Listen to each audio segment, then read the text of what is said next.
জাতীয় হৃদরোগ ইনস্টিটিউট ও হাসপাতালের হিমঘরে রাখা হয়েছে ওসমান হাদির মরদেহ। দর্শক, এই মুহূর্তে সরাসরি দৈনিক ইত্তেফাকের মাধ্যমে আপনাদেরকে যুক্ত করেছি হৃদরোগ ইনস্টিটিউট ও হাসপাতালের সামনে থেকে। আপনারা যেমনটি দেখছেন, এখানে গণমাধ্যম সহ বিভিন্ন আইনশৃঙ্খলা বাহিনীর ইউনিটকে আমরা লক্ষ্য করছি। আপনাদেরকে জানিয়ে রাখি, ঠিক এখন থেকে প্রায় 20 মিনিট আগে ইনকিলাব মঞ্চের মুখপাত্র শরীফ ওসমান হাদির নিথর মরদেহ নিয়ে আসা হয়েছে জাতীয় হৃদরোগ ইনস্টিটিউট ও হাসপাতালে। এখানে যে হিমঘর রয়েছে সেখানে রাখা হয়েছে।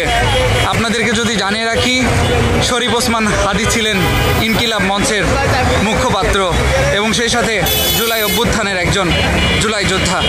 দর্শক, তিনি ঢাকার 8 আসন থেকে এমপি পদপ্রার্থী হিসাবে নির্বাচন করার কথা ছিল এবং তিনি প্রতিদিনের ন্যায় গত শুক্রবারে তিনি গণসংযোগ করছিলেন নির্বাচনে। ঠিক জুম্মার নামাজের পরেই সন্ত্রাসীরা তার উপর হামলা চালায়, সেখানেই লুটিয়ে পড়ে তার দেহ। সেখান থেকে তাকে ঢাকা মেডিকেল কলেজ হাসপাতালে ভর্তি করা হয়। পরবর্তীতে সেখানে তার অবস্থা আশঙ্কাজনক হলে ঢাকা মেডিকেল কলেজ হাসপাতাল থেকে নিয়ে যাওয়া হয় এভার কেয়ার হাসপাতালে এবং এভার কেয়ার হাসপাতালে তার অবস্থা আরও সংকটাপন্ন হলে তার পরিবারের অনুমতিতে তাকে বিদেশে নেওয়া হয় উন্নত চিকিৎসার জন্য। সেখানে তার চিকিৎসা চলে এবং চিকিৎসাধীন অবস্থায় তিনি শেষ নিঃশ্বাস ত্যাগ করেন। এরপরেই সেই খবরটি যখন বাংলাদেশের মানুষ জানতে পারে ইনকিলাব মঞ্চের নেতাকর্মীরা, সেই সাথে সেটি জানা মাত্রই আমরা দেখেছি দেশের জেলা, উপজেলা এবং রাজধানী সহ সব জায়গায় বিক্ষোভ সমাবেশ করেছে। দর্শক, এই মুহূর্তে জাতীয় হৃদরোগ ইনস্টিটিউট ও হাসপাতালের সামনে থেকে সরাসরি যুক্ত রয়েছি আমি মোহাম্মদ ফেরদৌস প্রামাণিক।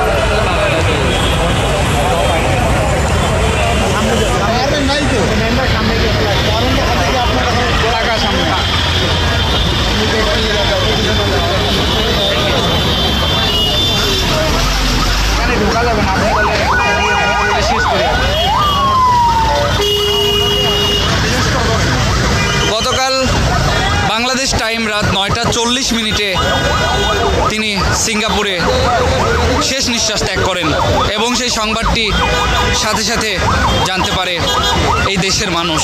জানা মাত্রই বিভিন্ন রাজনৈতিক ব্যানারে বিক্ষোভ মিছিল নিয়ে বের হয় ছাত্র জনতা।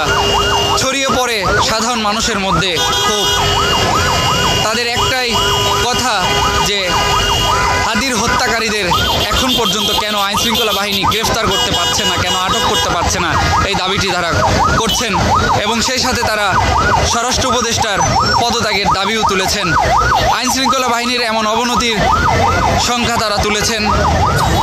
সেই সাথে আপনাদেরকে জানিয়ে রাখি যে ধানমন্ডি যে বাড়িটি রয়েছে সেটিও কিন্তু দফায় দফায় ভাঙচুর চালানো হয়েছে। এই মুহূর্তে জাতীয় হৃদরোগ ইনস্টিটিউট ও হাসপাতালে রাখা হয়েছে শরীফ ওসমান হাদির নিথর মরদেহ পড়ে আছে এই হৃদরোগ ইনস্টিটিউট ও হাসপাতালে। দর্শক, এখানেও হাজার হাজার মানুষ এসেছে শরীফ ওসমান হাদিকে এক নজর দেখতে, কিন্তু দেখতে পাবে না জেনেও দাঁড়িয়ে আছে এখানে।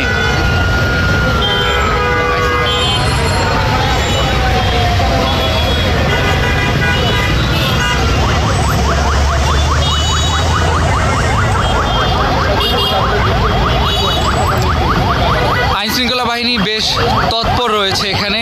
সেই সাথে আমরা জানিয়ে রাখি যে আজকে সন্ধ্যায় হযরত শাহজালাল আন্তর্জাতিক বিমানবন্দরে শরীফ ওসমান হাদির মরদেহ নিয়ে অবতরণ করা হয় এবং পরবর্তীতে সেই মরদেহটি এখানে জাতীয় হৃদরোগ ইনস্টিটিউট ও হাসপাতালের হিমঘরে রাখা হয়েছে।